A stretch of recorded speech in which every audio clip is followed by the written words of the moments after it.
What up, YouTube? So we're gonna start taking inventory of everything that we've been getting for the 2015 Road Glide build.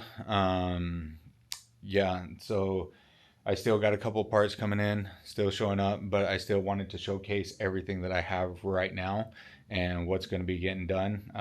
Monday, I'm going to start the cam chest and do the cam kit, and I went with the non-adjustable push rods, the full push rods. So I'm going to be taking off the rocker covers and doing the breather on top, all that kind of stuff. It's an extra like about 2 hours, but to me, it's I know others are going to say, well, they should have just done it with the quickies. It's fine, but I think it's going to be worth it as far as like what I'm doing for it. So just wanted to go through and maybe show what we got. So initially, I replaced the seat.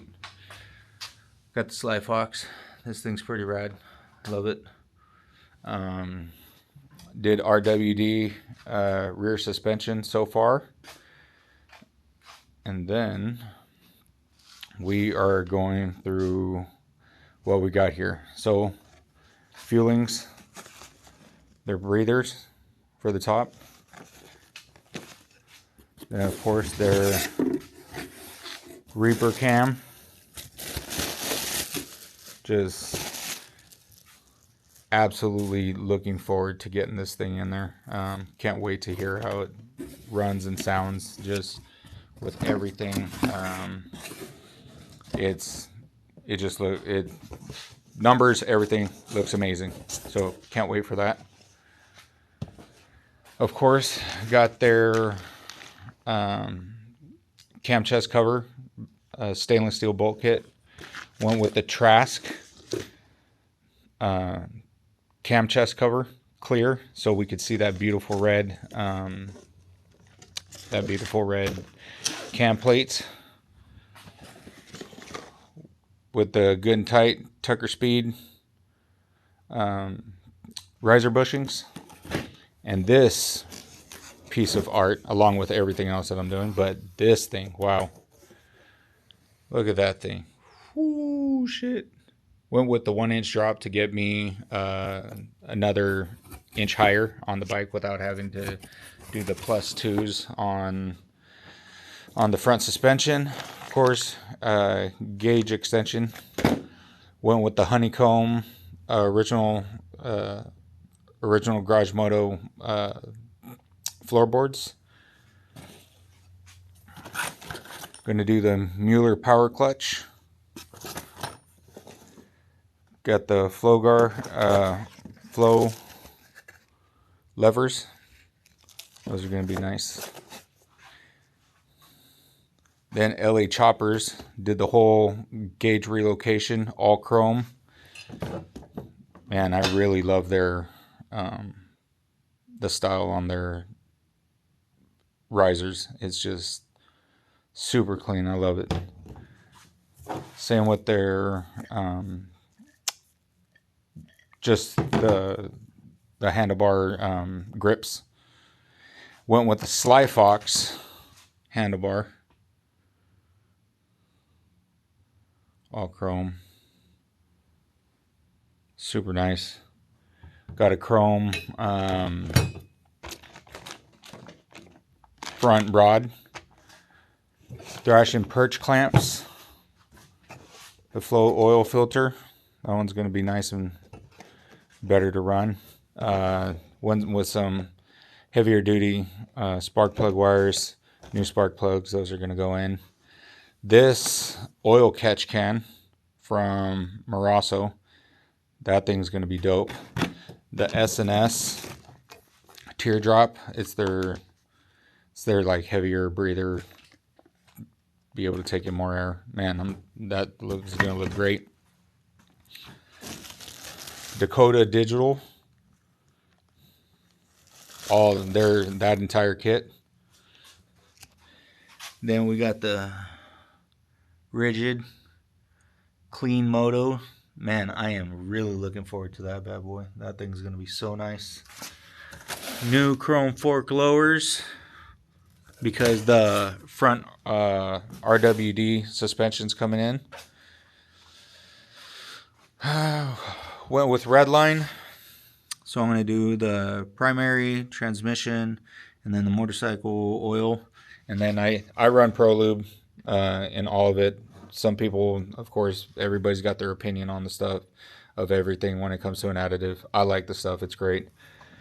Picked me up a seal setter and then some clamps for inside the vise to hold the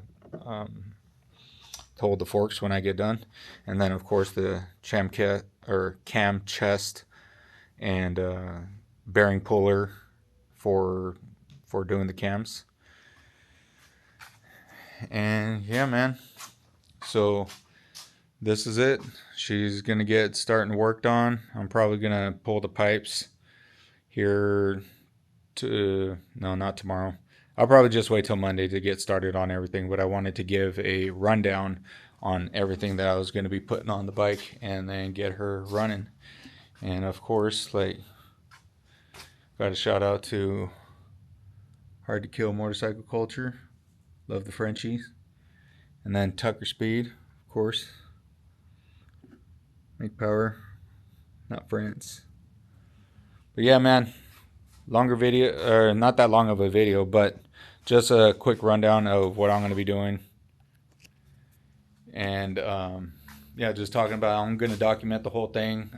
It's not going to be like a install video because there's plenty of install videos, and also at the end of the day, I'm going to be pulling up YouTube of like Cruzy Original. I watched his video on doing the cam chest, so I saved that video on like a playlist for like all my Harley stuff. JP Cycles, they have some really good videos. And then definitely Thrash and Supply for taking off, doing the risers and taking off the front fairing and all that. So like, I don't do this enough to where like I can remember all this stuff. So I save videos. I'm just going to document of just like a normal dude who wrenches on his bike. You're going to hear me basically talking to myself and talking shit, having fun.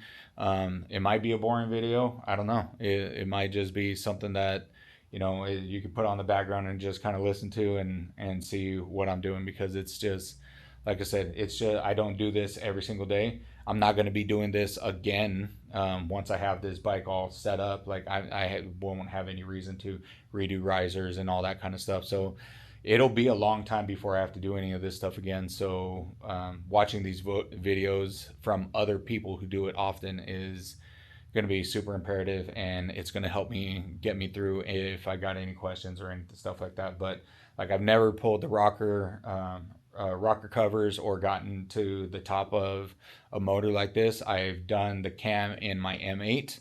I haven't done the cam on a twin cam. But in all honesty, it doesn't look that much different or that much crazy. The only thing is making sure that once I get the rocker box off, everything gets taken off correctly, that there's no load on the push rods. That way I don't mess with the rockers and put pressure on the breather and breaking and all that kind of stuff, and make sure I torque everything correctly. Like, I'm going to do my due diligence and making sure that I do everything correctly.